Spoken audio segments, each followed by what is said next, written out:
Hi guys, welcome back to the channel, and it doesn't look like I've done much, but I have actually done quite a few bits off camera. So yeah, let's recap the previous episodes. So where are we? Wiring looms in, doors are on, boot lids on, sound deadening's done, started playing around where the wiring should sit and stuff like that. What else have we done? Cleaned up a few brackets. Way before the car was even painted, I painted the rear subframe, and that brings me to today's episode. So today we're going to get the rear subframe in.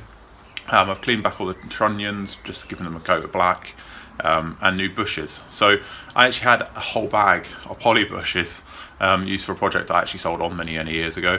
The bushes never came out of the packet, it's completely sealed, and yeah, so they're yellow on a yellow car. So I don't know how it's going to look, but again, you know, okay, the budget stopped on the car, but budget never stops for me really, unfortunately. So yeah, it's a case of just using what I've got. I'm not going to go and order £80 worth of bushes just because I want them in a different colour. I'm just not that sort of guy, so it doesn't bother me. At the end of the day, the cars I'm going to use will probably get covered in absolute rubbish from road driving, so they're going to be yellow for about a week. Yeah, so moving on from there, we're actually currently sort of pricing up stuff, getting bits and pieces sorted, putting quite a bit of shout outs to bits and bobs, so we're getting there with it really. If you didn't see the previous episode as well, we sorted out the rear bumper, so that's looking a lot nicer and a lot more presentable. We're actually still waiting on all the wet and dry paper to even flatten and polish the car. I'm not looking forward to doing that, I'm not going to lie. The whole sanding of this car is, yeah, doesn't feel very much joy. Also, I really want to get the bonnet painted because as much as I haven't got the engine in yet and stuff like that, the engine is hopefully going to come to my house in a few weeks. That's mainly because it's in storage, I need to get it out, and I don't have a lot of space here, so I'm trying to swap the C's one with that one and move it around, logistics and stuff. It's just finding time with work and life. But again, that needs stripping, regasketing, and we're sort of going to run what we brung kind of attitudes. So it's a case of strip it, you know, see what's what, put an oil pump in it possibly, maybe find a fancy cam if we can, and then put it in. So it's not going to be anything powerful, it's not going to be a powerhouse, but it's going to go quite well hopefully. So yeah, it's going to be a bit of a risk it sort of job on the engine. Yeah, so without further ado, let's get a subframe out on a trestle, let's fit the trunnions that are all refurbished up on, and yeah, I'm going to sling the subframe in underneath the car as it is and then build up all the arms while it's on the car. I find that a lot easier, it's a bit easier on your own to juggle it around with all the weight and stuff. So yeah, let's move on and get that done.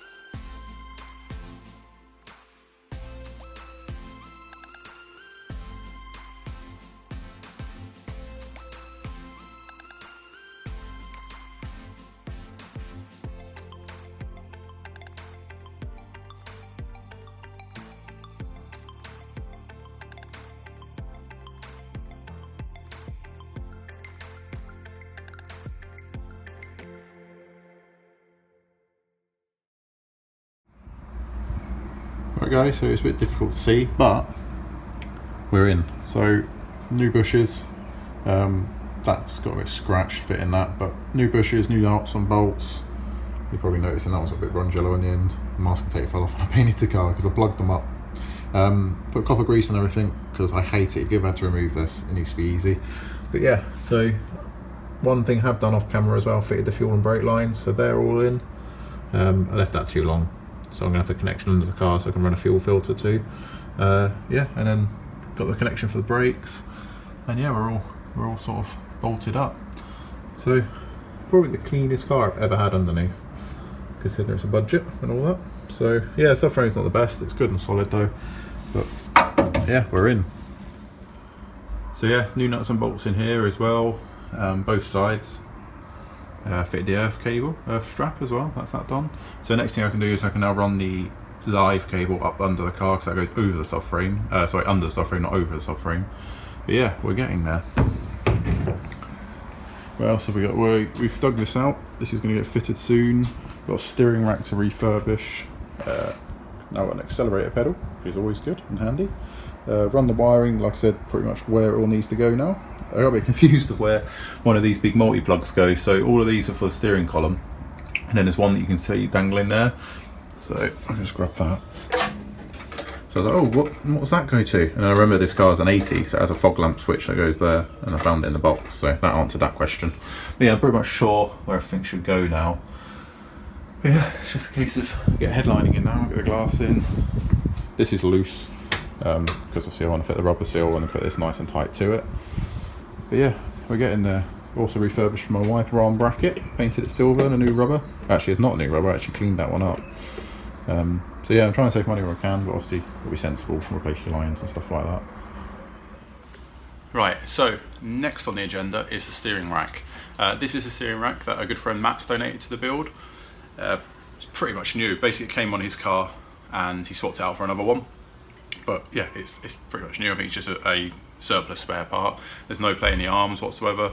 It's actually got new track rod ends on it, but they've just dry rotted where it's been sat, so I'll probably just whip them off, replace them. But yeah, this is the next thing to. I'm going to clean up the centre of it, get some rust treatment on that centrepiece. All this is just a bit chipped up paint on this section here. This all moves fine and free.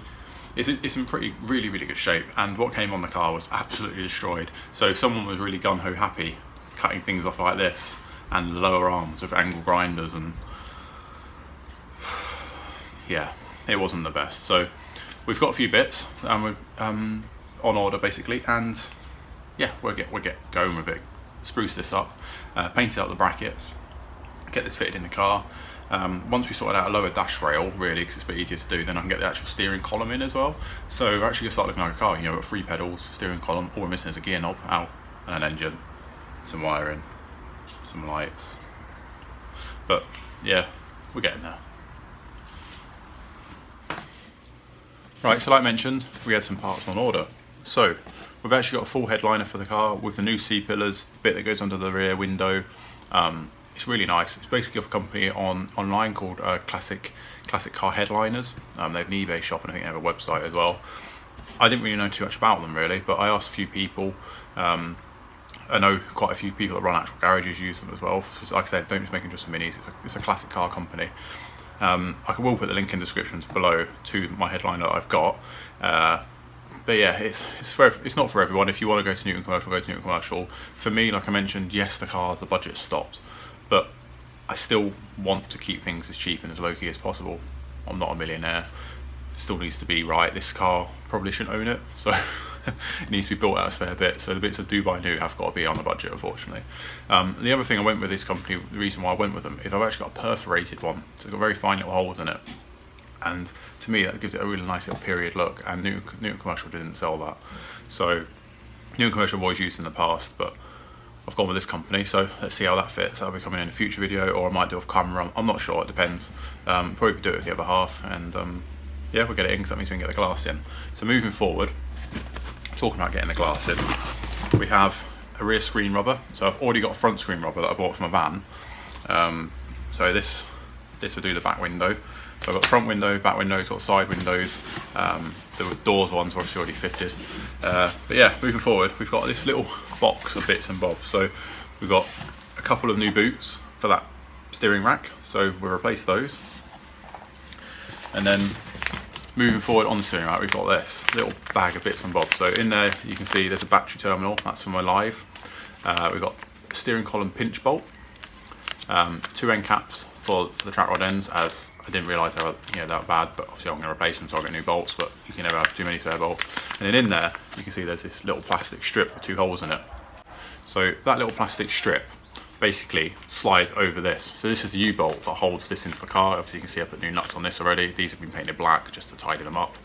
But yeah, this is basically an anti-rattle sort of bit of plastic. So it will slot over the actual steering column, or steering rack, sorry. You can see like a flat edge here, and it slides around there. It's just, I think it just takes any noise out. I mean, you shouldn't have noise, it should be tight. But it's basically called an anti-rattle thing. And they're dirt cheap. I think I got them from Mini Mine for like £1.85 for the pair. So it looks a bit pointless, but let's do the best we can. This big foam thing in here, that is what goes around spline that goes into the car. It's basically a foam water pad that stops any moisture or dirt getting inside the car. So basically, yeah, it's a little kit plus a positive terminal for my battery, because I run the battery cable through the car now, so that can just go on the end. That buttons up that job quite nicely. So without further ado, let's start fitting up some parts. But first of all, let's get that steering rack cleaned up. So I'll run through what I'm going to do that. A lot of people said how you clean up your parts and stuff, and I know I've done a lot of this off camera, but I literally go in, same method I do with everything. If it's light surface rust, I get the wire brush out, scrub it off, bit of 80s maybe, scotch it up, etch prime it, paint it, whatever colour. There's going to be a bit of theme for this car. It's going to be black and silver, pretty much all the components, because I want to keep it looking quite OEM all the way through it. But so the steering rack's meant to be silver. I'm going to paint the steering rack silver. So I'm going to clean it all up, just tidy it up, spruce it up, bit of rust treatment here and there, etch prime, and then paint it silver. So I'll do a bit of that on camera to show you what I'm doing, and then we'll strip it down. We'll fit things like these new boots, unbolt this kit, and then yeah, get steering rack in. We've got some steering on the car, and it's another job off the list. It's a small job, I will admit, but all these little jobs are sort of going to take time. Everything you pick up for the car, like these are the original ones off the car, these U-bolts, you know, cleaned and painted and treated those, and everything takes time. But it's that point now where you'd be a bit annoyed when you look under the car and oh, I've got rusty nuts and bolts everywhere, and it's just not worth it. So cover everything in grease, paint everything up, you should be good to go. So let's crack on with that.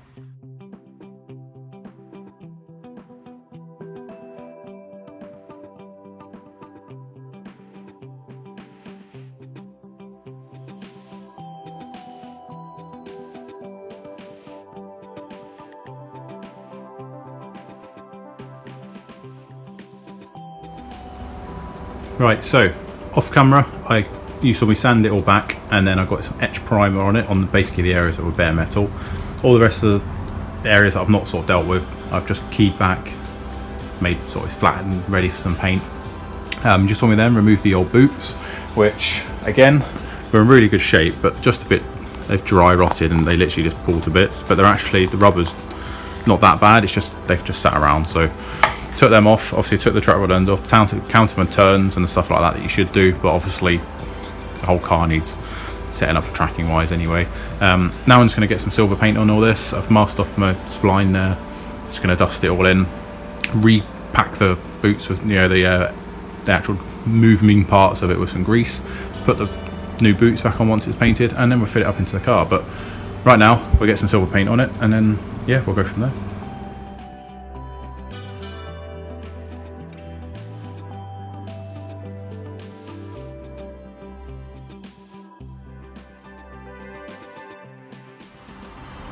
Right, so off camera, I've cleaned the arms back, new boots fitted, packed full of grease in there, and sort of where everything moves. Likewise on that side. So we have a fully refurbished, nice rack now. So once again, thank you to Matt for donating it. Bit of elbow grease, bit of rust treatment, and yeah, it's as good as new. So I'm gonna put the old track rod ends on for now, just so when I put it on the floor I can steer it around and do stuff, but obviously I'm going to have to replace the track rod ends. It's just one of the things, surfaceable stuff you do. But yeah, next step, get it on the car. So where I mentioned those U-clamps, so just in that box there, you can kind of see here where it will go, and they sort of just fit both sides, and then they lock it in. So yeah, without further ado, let's get on with that. Right, so these are the U-clamps that hold the rack onto the car, and these little, they are literally bits of plastic, so they literally just slide over it, and basically it's like an anti-rattle thing, but that's how the factory frames was. And yeah, so get these fitted up, start getting it on the car. Also, that's that little foam pad that I showed you in the packet, so that literally just slots over there. All quite simple, really easy stuff to do, and yeah, it's these little things that just take time. So like, even this bracket, like I say, everything's been cleaned up. So yeah, let's get on with it.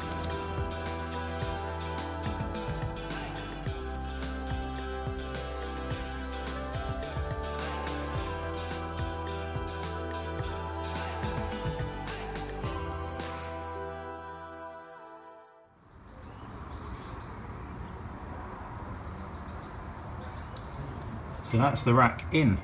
So you can see these little plastic things there, they're like between both these two pieces of material. and acts as like an anti-rattle apparently. So new boots all fitted, and yeah, we're all ready to go. It looks really good. So if you look through this way, nice and refurbished. Right guys, that is a few more jobs off the list, a few more bits cleaned up. Started to sort out things like the cones, still loads of bits and pieces to clean up, but in this episode we've achieved rear subframes back in.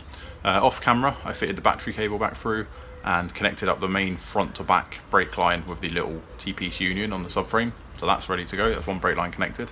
And then we've refurbished the steering rack. So like I mentioned, I haven't gone mad with it really. I've literally just got rid of any surface corrosion, treated it, etch primed it, painted it, and that is sort of my theme with everything. So I know to get asked loads, how do you clean up parts, what do you do? It's pretty much what I do.